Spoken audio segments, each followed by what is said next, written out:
नमस्कार दोस्तों, ज्योतिष का सफर में नरेश गांधी का सादर प्रणाम। यह हमारा 189वां एपिसोड है जिसका नाम है विदेश यात्रा के योग। जहां हम जन्म लेते हैं वह हमारा अपना देश होता है। हमें हमारे देश की मिट्टी से प्रेम होता है क्योंकि इसी मिट्टी में हम खेलकर बड़े हुए हैं। एक तरह का लगाव हमें अपने देश की मिट्टी से होता है। पहले के जमाने में विदेश जाना दुर्भाग्यपूर्ण माना जाता था और जो विदेश जाता था उसके विषय में लोग यही सोचते थे कि अपने देश में ये व्यक्ति कुछ भी नहीं कर पाया, इसलिए इसे विदेश जाना पड़ा है। उस जमाने में ऐसे व्यक्ति को कम भागी माना जाता था, लेकिन आज विदेश जाना और वहां रहना ये गर्व की बात है। विदेश जाने वाला आज 5 व्यक्तियों में पूछा जाता है, लेकिन हमारे शास्त्र मतानुसार ऐसा व्यक्ति बहुत ही कम नसीब और दुर्भागी माना जाता है। अपने देश को, अपने माता पिता, भाई बहन, अपने मित्रों को छोड़कर जब कोई व्यक्ति दूर देशावर जाता है तो वहां जाकर वह कभी भी मन से सुखी नहीं रह पाता। क्या इसे हम सद्भाग्य कह सकते हैं? कभी कभी तो अपने बच्चे और पत्नी को छोड़कर भी नौकरी के लिए विदेश में बसना पड़ता है। हमारी दृष्टि में इससे बड़ा कम नसीब इंसान कोई नहीं होता। विदेश जाने वाले आर्थिक रूप से यानी डॉलर में धन कमाते हैं, लेकिन अपने स्वजनों और रिश्तेदारों को गंवाकर सुख पाया भी तो वो सुख नहीं होता। विदेश गमन ये दुर्भाग्य की निशानी है। देश में रहकर सफल होना ही सद्भाग्य है। विदेश यात्रा के लिए पहला, 5वां, 7वां, 9वां और 12वां स्थान बलवान होना चाहिए। आइए जानते हैं विदेश यात्रा का योग कुंडली में कैसे बनता है। यहां हम आपके सामने मेष लग्न को ला रहे हैं। मेष लग्न की इस कुंडली में है, आपकी कुंडली में कोई भी लग्न यहां मौजूद हो सकता है। भाग्य का मालिक भाग्य में हो, जैसे हम आपको यहां दिखा रहे हैं, भाग्य स्थान ये है। और भाग्य का मालिक कौन होता है? गुरु। तो भाग्य का मालिक भाग्य में हो और लग्नेश लग्न में हो। जैसे लग्नेश कौन है? मंगल है।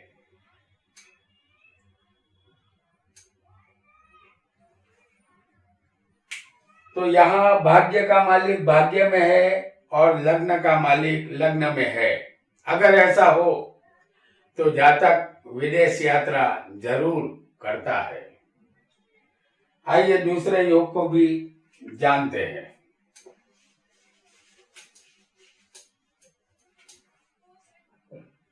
फिर एक बार हम यहाँ आपको मेष लग्न की कुंडली बनाकर दिखा रहे हैं। तो यहाँ लग्नेश और भाग्येश में आएगा 9 नंबर। तो लग्नेश और भाग्येश का परिवर्तन योग होगा। जैसे लग्नेश कौन हुआ? मंगल।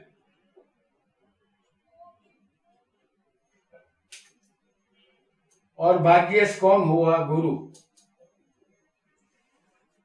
इन दोनों के बीच में परिवर्तन हुआ है। लग्नेश मंगल भाग्य में चला गया और भाग्येश गुरु लग्न में आ गया। तो ये परिवर्तन योग है। तो ऐसा योग भी विदेश यात्रा का योग माना जाता है। लग्नेश मंगल और भाग्येश गुरु के बीच में यहाँ परिवर्तन हुआ है। जातक के भाग्य में विदेश जाने का योग बन जाता है और ये जातक अचूक विदेश जाता है। आइए आगे बढ़ेंगे और एक नए योग को जानेंगे। फिर एक बार हम आपके लिए लाए हैं मेष लग्न की कुंडली। ये मेष लग्न की कुंडली है और लग्नेश 8वें हो, जैसे लग्नेश कौन होगा? मंगल होगा, और मंगल 8वें बैठा हो तो ये मंगल होगा वृश्चिक राशि का।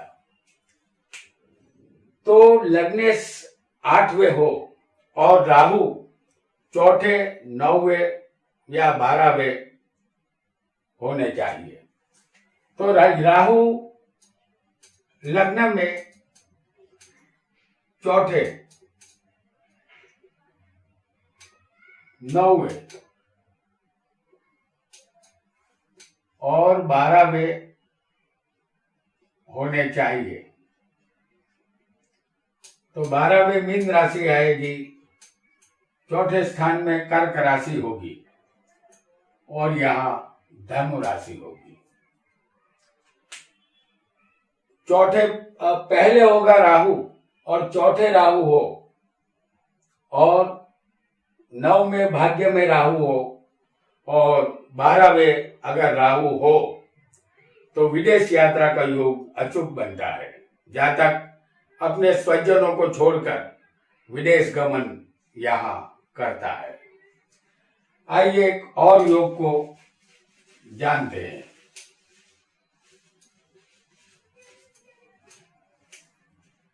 यहाँ हम आपको वृषभ लग्न की कुंडली बनाकर दिखाएंगे। ये वृषभ लग्न की कुंडली है। 12वें का मालिक यहाँ पर बनेगा मंगल।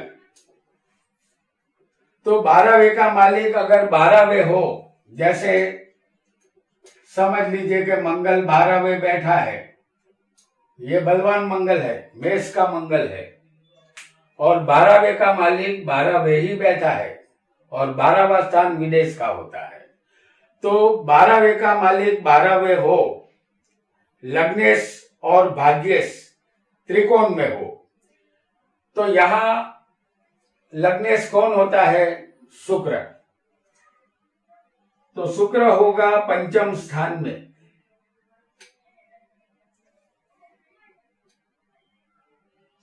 यहां आएगी कन्या राशि और 12वें का मालिक 12वें मजबूत होना चाहिए और भाग्येश और लग्नेश और भाग्येश ये त्रिकोण में होना चाहिए। तो यहां भाग्येश कौन बनेगा?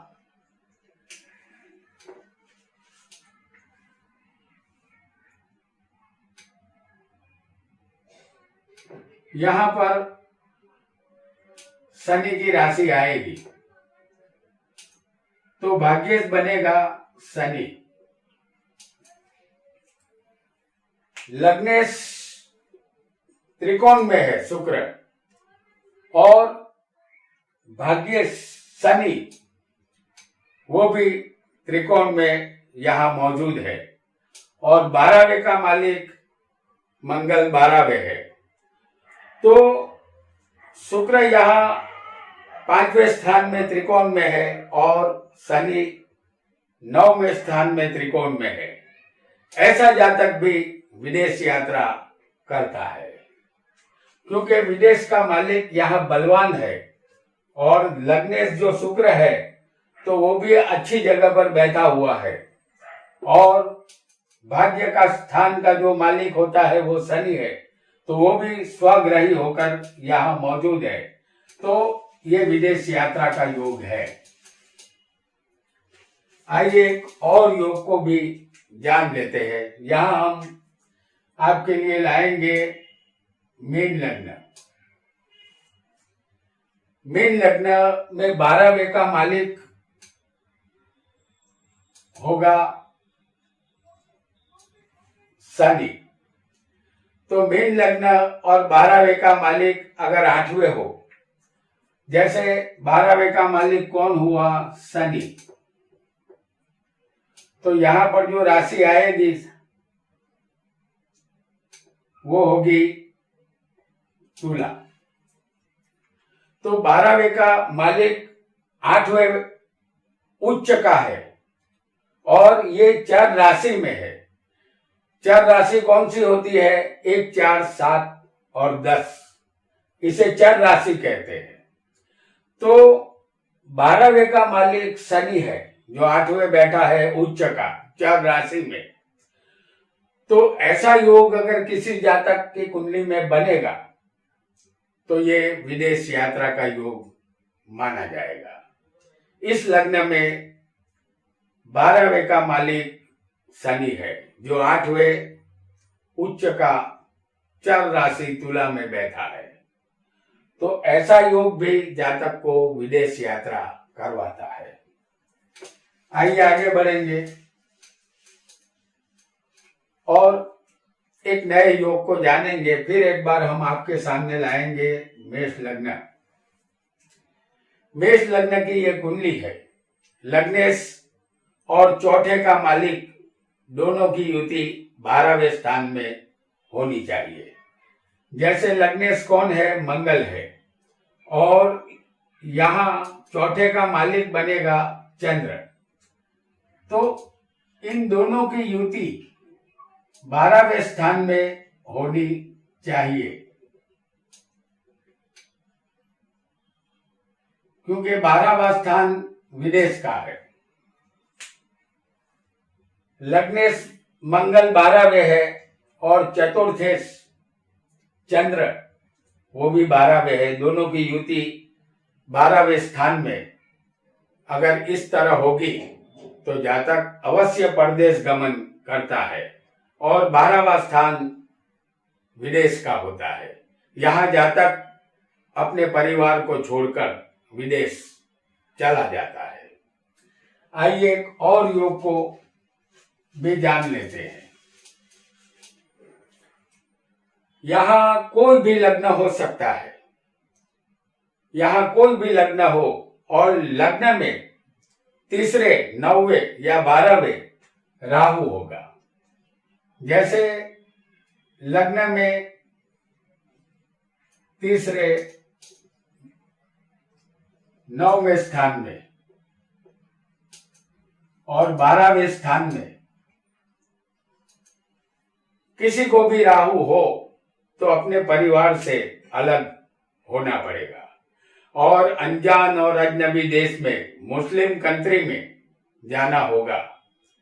विदेश यात्रा यहाँ करनी ही पड़ती है और ये राहु मुस्लिम कौम पर अधिकार रखता है, तो वो मुस्लिम कंट्री की तरफ जातक को ले जाता है और विदेश यात्रा करवाता है। आइए आगे बढ़ते हैं और एक नए योग को जानते हैं। फिर एक बार यहाँ पर मेष लग्न हम आपके लिए लाए हैं। तो ये मेष लग्न की कुंडली है। भाग्य यानी कि भाग्य का मालिक जो होगा यहाँ गुरु बनेगा। तो भाग्य तीसरे, 9वें या 12वें हो। जैसे भाग्य कौन है? गुरु, ये तीसरा स्थान है। अगर भाग्य 9 में भी हो सकता है किसी को और भाग्य 12 में भी किसी को हो सकता है। कोई भी लग्न हो, कोई भी कुंडली में ऐसा योग हो सकता है। आपको सिर्फ भाग्य देखना है कि वो तीसरे है, 9 में है या 12वें बैठा है। तो भाग्य तीसरे, 9वें या 12वें स्थान में होगा तो जातक विदेश यात्रा करता है। विदेश के प्रति इस जातक को आकर्षण रहता है। वह पहले ही विदेश के प्रति मोह रखता है। ऐसा मोहजाल उसे अपने माता पिता से दूर ले जाता है और जातक यहाँ परदेश गमन करता है। फिर एक बार यहाँ कोई भी लग्न हो, 9वें स्थान में सूर्य, शनि और राहु जैसे ग्रह हो, जैसे 9वां स्थान ये है। यहां पर सूर्य, शनि और राहु जैसे अशुभ ग्रह अगर यहां मौजूद होंगे तो समझ जाइए विदेश जाना आपके भाग्य में लिखा है, क्योंकि ये भाग्य का स्थान है। और यहाँ पापी ग्रहों के आने से उस स्थान से वो अलग कर देते हैं। जैसे ये आपके पिता का स्थान भी है, लेकिन आपका भाग्य यहाँ बिगड़ता है और आपको विदेश जाना पड़ता है। अपने देश में आप नहीं रह सकते, क्योंकि ये विदेश यात्रा का योग है। आइए आगे बढ़ते हैं और एक नए योग को जानते हैं। फिर एक बार हम यहाँ मेष लग्न को आपके लिए लाएंगे। सप्तमेश और भाग्येश की युति 7वें, 9वें और 12वें हो। जैसे सप्तमेश यहाँ कौन बनेगा? शुक्र। भाग्येश कौन बनेगा? गुरु। तो शुक्र और गुरु की युति 7वें, 9वें और 12वें स्थान में होनी चाहिए। तो शुक्र सप्तम स्थान में होगा गुरु के साथ। ये युति सप्तम में भी किसी को हो सकती है, और शुक्र और गुरु की युति किसी को 9वें स्थान में भी हो सकती है, और किसी को शुक्र और गुरु की युति 12वें स्थान में भी हो सकती है। यहाँ जो राशि आएगी वो होगी मीन राशि। तो यहाँ शुक्र स्वग्रही है सप्तम स्थान में। इस स्थान में भी शुक्र स्वग्रही नहीं होगा, लेकिन गुरु यहाँ स्वग्रही बनेगा भाग्य में। और शुक्र और गुरु, शुक्र इस स्थान में उच्च का बनेगा और गुरु यहाँ स्वग्रही बनेगा। तो ये बलवान विदेश यात्रा का योग माना जाएगा। किसी को शुक्र गुरु की युति सप्तम में हो, किसी को भाग्य में हो, या किसी को 12वें विदेश के स्थान में भी अगर ये युति होगी तो जातक विदेश यात्रा करता है। जातक एक अनजान देश में चला जाता है, वहां उसे पहचानने वाला कोई नहीं होता। वह बिल्कुल तन्हा जीवन वहां बिताता है, चाहे वो नौकरी करता हो या व्यापार करता हो, लेकिन वो अकेला वहां होता है। तो दोस्तों, आज हमने विदेश यात्रा का योग कुंडली में कैसे बनता है ये जाना। आज इतना ही। आपका बहुत बहुत धन्यवाद।